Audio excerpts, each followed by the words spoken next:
또 신화 이야기 하나인데, 또 이게, 뭐 그렇게 틀린 이야기냐. 딱 우리 다 그렇게 이제 생각하는 그런 이야기? 이런 이야기예요. 행복하려고 결혼한다. 지금 행복이라고 하는 게 결혼하고 거의 동의어예요. 그리고 이제 필수로 붙는 수식어예요. 그래서 결혼 그러면 행복, 행복 그러면 결혼. 결혼해서 행복 안 한다면은 뭐 하겠다 결혼하냐. 뭐 이런 식으로 되거든요. 그런데 이게 사실은 결혼이 행복 수단 이렇게 돼 있는 거는 몇 년 되지 않았어요. 옛날에는 결혼 행복하려고 하는 거 아니에요. 결혼해서 행복하면 그건 덤이지, 덤. 그런데 뭐 행복해서 행복하려고 결혼한다. 틀린하기는 아니고 맞아요. 그런데 여기에 가다 보면은 엄청난 또 딜레마가 생기게 되거든요. 결혼 행복 이렇게 할 때 이제 왜 결혼하려고 그러냐. 연애하는 게 너무 행복하거든요. 그래서 허다하게 그래요. 연애하다가 저녁에 만나고 이러면 자꾸 헤어져야 되잖아요. 그래서 헤어지는 연애가 싫다는 거예요. 끊어지는 행복 싫다는 거예요. 결혼해가지고 계속 이어가겠다는 거거든요. 맞죠? 그런데 이게 지금 오류가 발생하게 되는 게 결혼하기 전에 그 행복이 결혼 후에 그냥 계속 유지되고 결혼하면은 그게 막 커질 거다. 이런 생각을 그 밑에서 하고 있다는 거예요. 행복하려고 한다는 정도가 아니에요. 더 행복해질 거다. 이 행복이 끊어지지 않고 계속 이어질 거다. 그게 아니라니까요. 결혼하고 나면은 지난번에 이야기했던 대로 연애 감정이 없어지면서 그 행복한 감정이 없어져 버려요. 그러니까 이게 뭐야 싶다고요. 그래서 이게 어떻게 탈신화, 그 신화를 해체해야 되냐면은 결혼해서 행복하려고 한다? 행복해지겠지? 당연히 그렇게 하는 게 아니고 이제 행복하도록 해야 하도록 바뀌어야 돼요. 행복을 만들어야 된다는 거예요, 이제. 만들어야 하는 게 행복이다라는 걸 모르고 그냥 이렇게 오는 거가 행복이다. 그렇게 생각하면서 이제 이게 신화연이 되면서 결혼 왜 이렇지? 이렇게 막 이제 흘러가면서 결혼에 대한 기대가 깨지고 결혼 이거 못할 거야. 이렇게 된다는 거예요. 그래서 이제 그 행복이라고 하는 거는 옛날에 연애 결혼할 때 하던 그게 그냥 쭉 지나가는 것도 아니고 그리고 또 행복은 어디서 이렇게 막 죽는 게 아니에요. 그런 건 운이죠. 행복이 아니고. 그 운이 어디 있겠어요? 만들어야 되는 거예요. 그런데 이 행복이라고 하는 그가 깨지는 요인을 봐서 그거를 이렇게 엎어야 되잖아요. 그런데 행복을 깨는 게 뭐냐면은 상대방이 가지고 있는 약점이에요. 문제점이에요.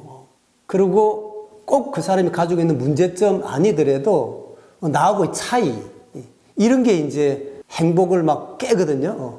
그럴 때에 그냥 우리가 이렇게 행복 안 하지 이거 아니고 연애에서 말했던 그 행복 내가 막 계속 될 것 같다는 그 행복은 이미 끝났다. 이제 만들어야 된다. 그래서 그 행복을 만들기 위해서 이제 수고를 시작해야 하는 거예요. 노동을 해야 하는 거예요. 이제는 노동을 통해서 생산을 해야 하는 거예요. 행복이.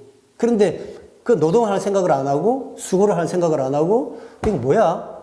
이렇게 된다는 거예요. 그래서 여러 가지가 있겠지만 우리가 어떤 수고를 해야 되냐 하는 거 사랑하고 이야기가 연결되는 거거든요. 연애 감정이 아니고 상대방이 문제가 있을 때 그걸 보듬어줘야 돼요. 서로 간에 그거를 막 붙들고 문제 삼으면은 계속 행복 생산이 될 수가 없어요. 그래서 문제가 있냐? 보듬어주고 차이가 있냐? 조정하고 보듬어주기 힘드네. 차이 조정하기 힘드네. 그걸 해야 한다니까요, 이제.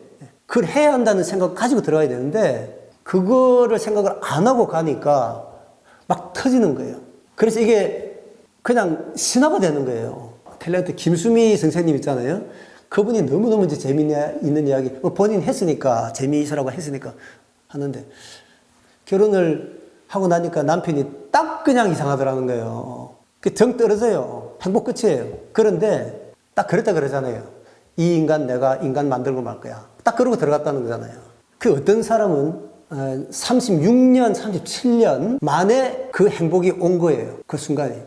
이제 제가 잘 아는 교수님 이 가정 문제를 가지고 이제 연구하시고 수련회도 하고 이러는 분인데 특이하게 이상한 커플이 있는데 이제 좀 나와서 이쪽으로 가서 해야 되는데 안 나오고 계속 방에 둘이서 앉아 있더라는 거. 이상을 팍팍 쓰면서. 그래서 그래 갔는데 두 사람이 그냥 막 이러면 못 견디 이렇게 오열을 하면서 있더라는 거예요. 그래서 어이구 그랬는데 잘 들어보니까 완전히 반전이에요.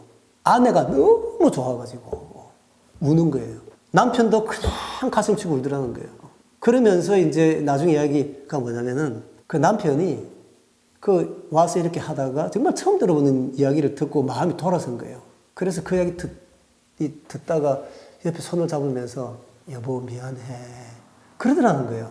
그 한마디에 이 아내가 내가 37년 동안에 이 한마디 들으려고 그냥 계속 그 말 하면 우는 거예요. 내가 30년 동안에 이 한마디 들으려고 그러면서 이야기 시키는데 왜 그러냐 그러니까 결혼하고 난 뒤에 이 사람이 남자로서 지을 죄는 다 짓더래요.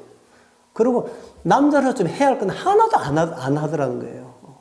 이 아내가 보듬고 온 거예요. 이거는 이제 극단적인 이야기고, 그게 결혼 갓 해가지고, 뭐 한 달, 두 달 이 사이에 또 막 이렇게 될 거예요. 그거 잘 보듬으면은 또 남편이 또 그걸 알게 되고, 또 남편이 또 아내 보듬은 거 아내가 알게 되고, 그렇게 하면서 이게 그 다음 단계로 넘어가는 거예요. 정리하면은 행복은 연애하던 게 계속 이렇게 막 유지되고 그렇게 될 거다. 그 완전히 그냥 그렇게 가다 보면은 이 결혼, 이게 뭐야? 이렇게 나온다고. 그게 아니고, 행복이라고 하는 거는 수고를 통해서 이게 만들어 가야 되는 거다. 그래서 힘들지만 이 작업 통해서 가는 거다. 그거를 이제 알고 들어가야 된다는 그런 이야기예요. 결혼하신 분들은 한번 되돌아봐요. 이게 이 수고라고 하는 거, 이거 만든다고 생각을 안 하고 그냥 있는 것 가지고 자꾸 뭐 안 된다, 이랬던 거 아닌가. 그렇게 하고 결혼 이제 하려고 그러는 사람들은, 그런 게 있대. 그렇게 딱 생각하고 들어가도록 그렇게 했어요. 그래, 확 달라질 거예요. 그래, 여기까지 할게요. 질문.